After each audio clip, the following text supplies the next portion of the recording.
भूतनाशक बाबा। सालों पहले मधोपुर और श्यामपुर के जंगल तक भूत प्रेत की कहानियां फैली हुई थी। पास के ही गांव के लोग इन्हीं जंगलों में अपने जानवर चरते थे, लेकिन भूत के डर से शाम होने से पहले लौट जाते थे। एक दिन राजीव भी उसी जंगल में अपनी बकरियों के लिए घास लेने के लिए गया था। अक्सर काम से जी चुरने वाला राजीव मजबूरी में जंगल आया था, इसलिए उसका मन घास काटने का बिल्कुल भी नहीं था। जंगल में आसपास उसने देखा कि घास नहीं है, क्योंकि सारी गाय बकरी घास खा गई थी। अब वो मरे मन से आगे बढ़ने लगा। जाते जाते वो करीब जंगल के बीच में पहुंच गया था। वहां काफी हरी घास और पत्तों से लदे हुए पेड़ थे। पास में ही झरना भी बह रहा था। यह सब देखकर राजीव को और आलस आ गया। उसने सोचा कि कुछ देर पत्थरों पर बैठकर आराम कर लेता हूँ। लेटते ही राजीव गहरी नींद में चला गया और सपने देखने लगा। सपने में ही राजीव जंगल का रास्ता भूल गया था और उसने एक अजीब से आदमी को भी देखा। आदमी की शक्ल इतनी डरावनी थी कि राजीव की नींद खुल गई। डरा हुआ राजीव एकदम उठा और बकरियों के लिए घास काटने लगा। भले ही वो घास काट रहा था, लेकिन उसके जहन से सपने वाले उस डरावने इंसान की शक्ल जही नहीं रही थी।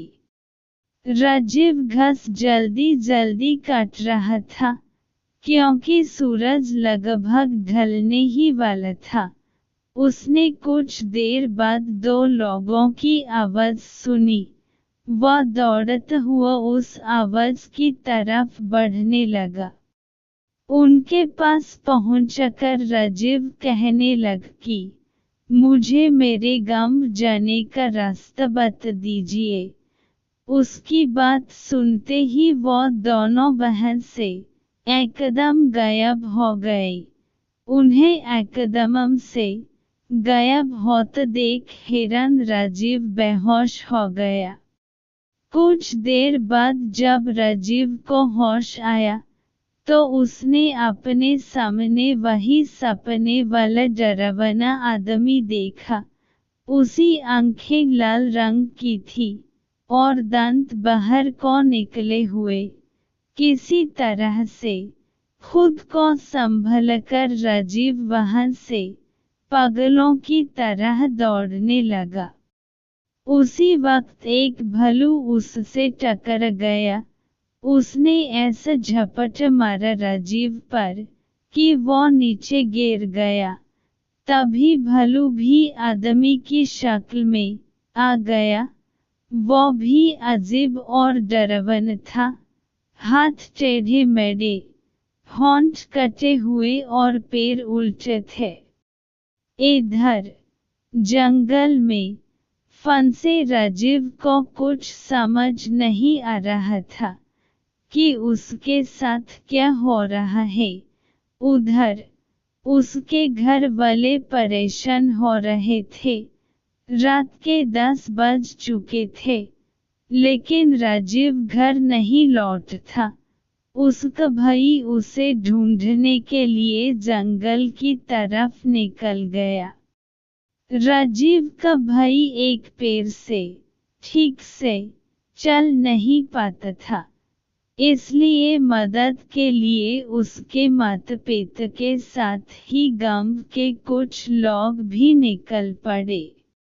जंगल पहुंचने के बाद सबने राजीव के भाई और मां को जंगल के बाहर के हिस्से में ही रुकने के लिए कहा और खुद टॉर्च और कुछ हथियार लेकर अंदर चले गए।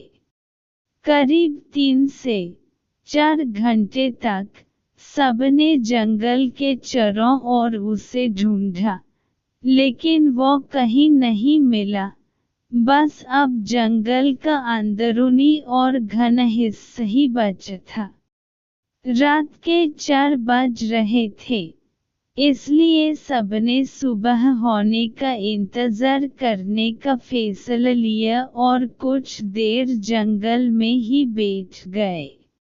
सुबह होते ही सब आगे बढ़े और राजीव की तलाश शुरू की, लेकिन वो कहीं भी नहीं मिला।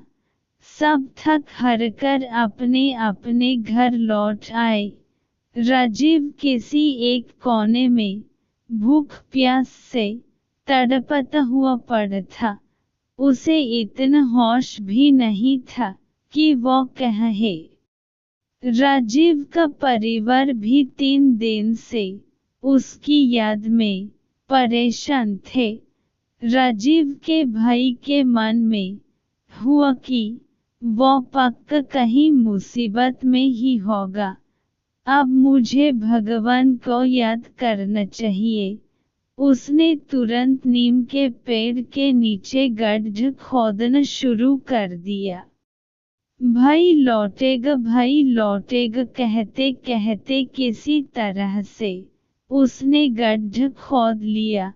अब रोज सुबह वह उस गड्ढे में जल और दूध चढ़ता था। उसका मानना था कि उनके देवता उसी नीम के नीचे ही रहते हैं। वो रोज सुबह उसी पेड़ के पास बैठ जाता और उसे कोई भी उठने के लिए आता तो उसे धक्का मार देता था। नीम के पेड़ के नीचे बैठकर राजीव का भाई बस यही कहता था कि मेरा भाई आएगा, उसे मेरे भगवान लेकर आएंगे। राजीव के न मिलने और उसके बड़े भाई की ऐसी हालत देखकर गांव वालों ने एक भगत को बुलाया। उन्होंने कुछ देर ध्यान लगाकर सबको बताया कि राजीव जिंदा है और वो कल घर आ जाएगा। उसकी मदद करने के लिए खुद भगवान जा रहे हैं। कुछ दिनों बाद राजीव किसी की साइकिल में बैठकर घर सही सलामत लौटकर आ गया। उसका शरीर इतना कमजोर था कि उसे अस्पताल में भर्ती करना पड़ा। करीब 3 बाद उसकी तबीयत ठीक हो गई। अब राजीव के भाई ने पूछा कि तुम्हें क्या हुआ था और किस तरह से तुम बचे। राजीव ने बताया कि उसे जंगल में भूतों ने घेर कर रखा हुआ था। वो ऐसे खतरनाक दिखते थे कि याद करते ही डर लगता है। आवाजें भी अजीब अजीब सी निकलकर मेरे चारों तरफ नचते रहते थे। मुझे लगता था कि मैं कभी बच नहीं पाऊंगा उन भूतों से, लेकिन भगवान से खुद को बचाने की मिन्नतें भी करता था। तभी ऐसा लगा मानो भगवान ने उसकी पुकार सुन ली हो। उस दिन घोड़े के पैरों की आहट और उसके हिनहिनने की आवाज आई। सभी भूत ये सुनकर शांत हो गए। घोड़े पर एक आदमी भी सवार था। उसके हाथों में तलवार थी। उसे देखते ही सारे भूत भागने लगे। वो अपनी तलवार से एक एक को मारते हुए आगे बढ़ रहे थे। फिर उस घुड़सवार ने मेरी तरफ देखते हुए कहा कि मैं तुम्हारे लिए ही आया हूँ। अब किसी तरह की चिंता मत करना, सुबह होते ही तुम्हें कोई न कोई लेने आ जाएगा, अभी तुम आराम करो। राजीव ने आगे कहा कि उनकी इतनी बात से ही दिल को सुकून मिल गया था। वहां से सारे भूत भी भाग चुके थे, इसलिए मैं बिन किसी डर के सो गया।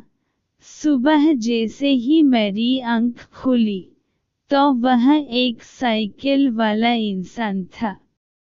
उसने मेरी तरफ हाथ बढ़ाकर कहा कि तुम्हारा घर कहाँ है, बता दो, मैं तुम्हें वहां पहुंच दूंगा। उसके बाद वो मुझे घर ले आया। कहानी से सीख, भगवान पर अटल विश्वास हो तो वो भक्त की मदद करने के लिए किसी न किसी रूप में जरूर आते हैं।